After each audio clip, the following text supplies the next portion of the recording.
Olá, sétimo ano, tudo bem? Professor Rodrigo Gomes e vamos para a nossa aula número 2 de Estudos Amazônicos e falar sobre o regimento das missões, sobre o que foi isso, qual o papel dos religiosos nessas missões, né? Missões nos leva logo falando de colônia, falando de indígenas, nos leva logo à participação dos religiosos envolto de toda essa questão indígena. Tá? Então, vamos ver o que foi esse regimento das missões.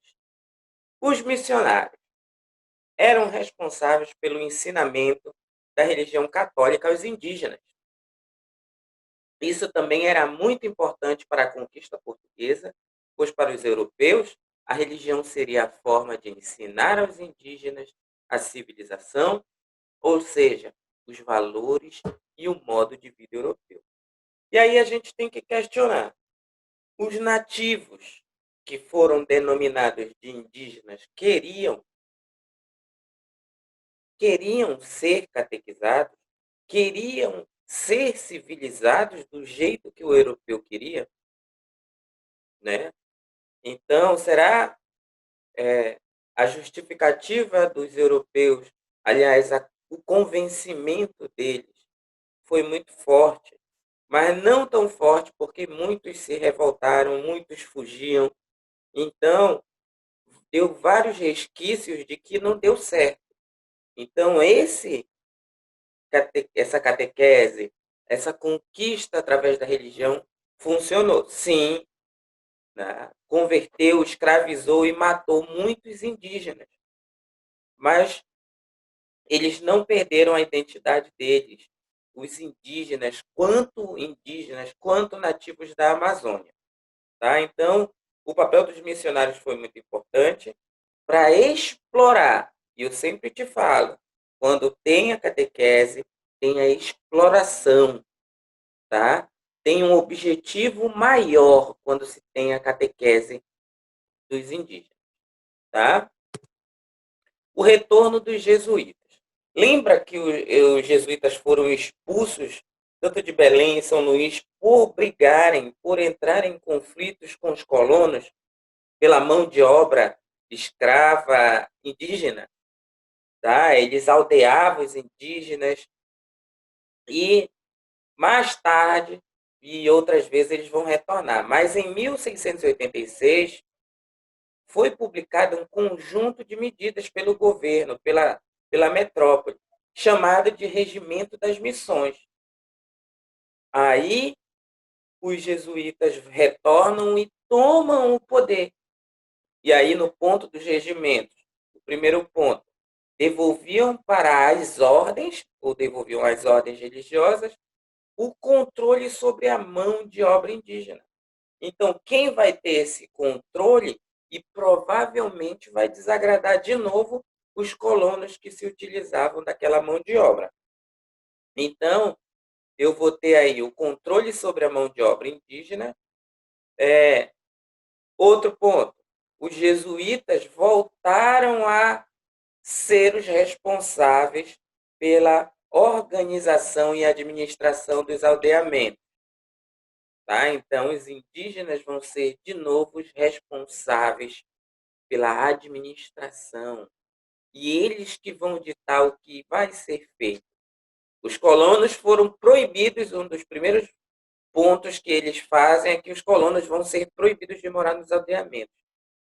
E aí já vai entrando em conflitos de novo com os colonos, que se utilizavam da mão de obra indígena. O indígena descido, lembra do descimento? É quando vai em busca dos indígenas lá na floresta e traz eles ou escravizados ou de boa vontade dos próprios indígenas. Tá? Então, o indígena que vinha, o indígena descido, deveria passar pelo menos 2 anos nos aldeamentos antes de serem distribuídos para colonos, para outras regiões, para outros trabalhos. Então, eles passam naquele aldeamento, o aldeamento é tipo umas aldeias mesmo, administradas, feitas pelos jesuítas para controlar, para dar trabalho, para catequizar os indígenas.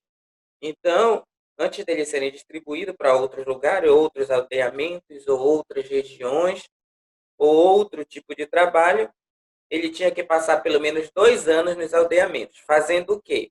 Trabalhando para os jesuítas. E aí tinham direitos e deveres dos indígenas. Aí já fica um pouco diferente das outras situações que colocavam os indígenas, né, numa escravidão. Aí se caracteriza uma escravidão, vamos dizer assim, mais branda. E a gente nem pode mais chamar a partir desse momento de escravidão. Porque lá no último ponto aí, vamos direto para o último ponto.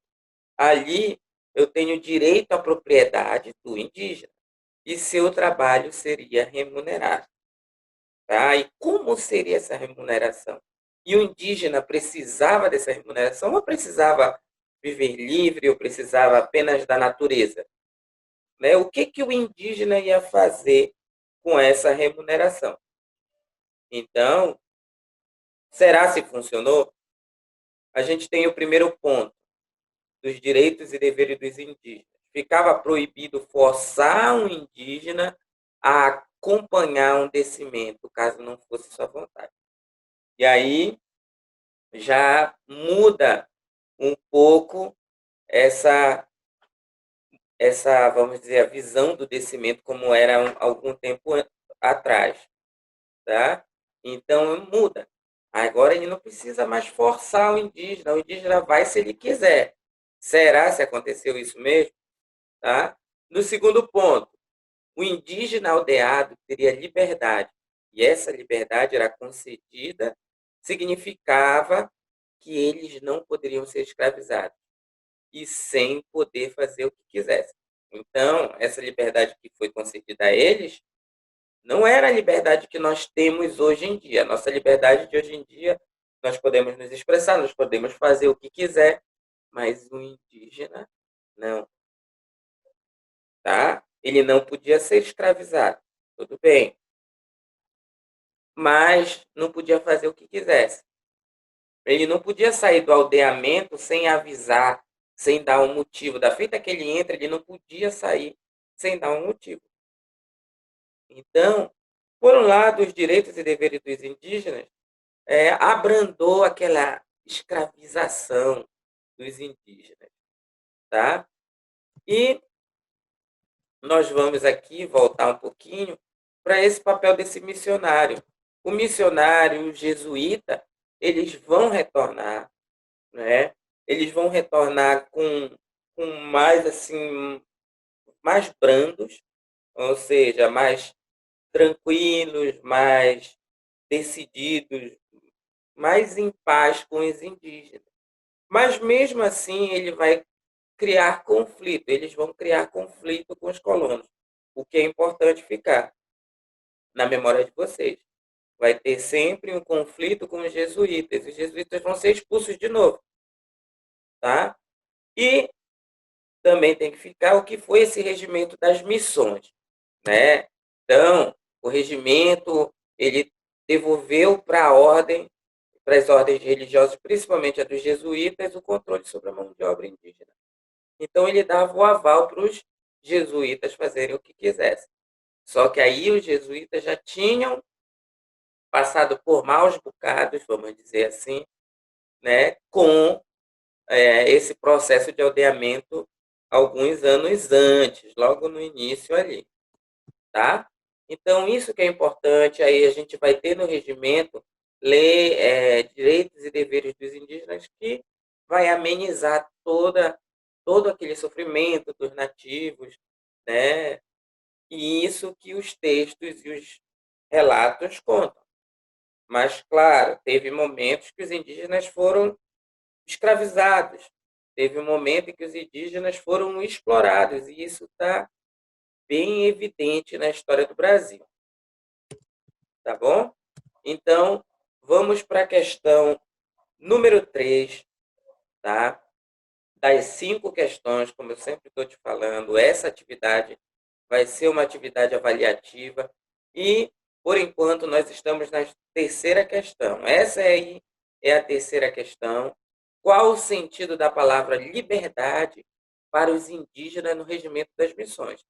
E aí falamos anteriormente, se você voltar o vídeo, falamos dessa liberdade, que não era liberdade como é hoje, tá? E o livro de vocês, no capítulo do Regimento das Missões, ele fala, ele explica a diferença dessa liberdade. Então comentem, façam, não precisa ter muitas linhas. Lembrando, a terceira questão, anotem, faltam duas para a gente poder marcar a entrega dessa atividade em uma folha de papel com pauta. Tá bom? Então, estudem. Até a próxima. Tá? Semana que vem tem mais aulas gravadas. E aí a gente vai para a aula número 3 na semana que vem. Não percam. Até a próxima. Tchau. Estudem.